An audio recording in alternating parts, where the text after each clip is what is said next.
Where is Slippy? I don't know. In the garden, no, no, no. Where is Slippy? I don't know. In the forest, no, no, no. No, perfektní, to jste šibolky.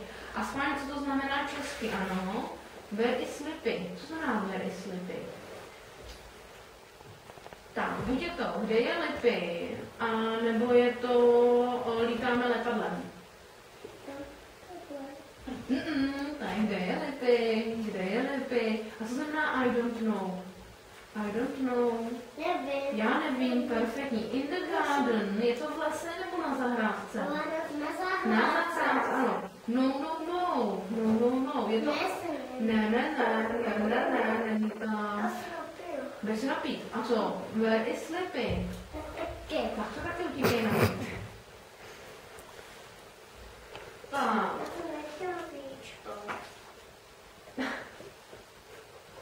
Jo, tak to u nás postaví. A právě, že říká, že ho nechcela na nohou prodle. No.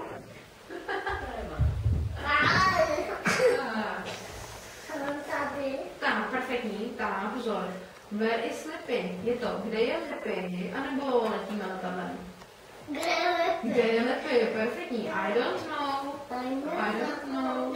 Já nevím. In the forest. Je to v lese nebo na zahrádce? V lese. No. Ne.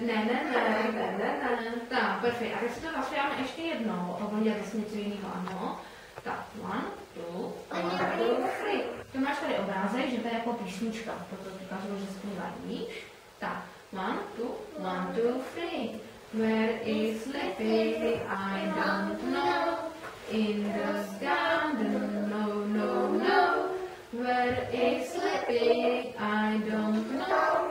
In the forest, no. Perfektní. Tak, jdete obrázky k mamince.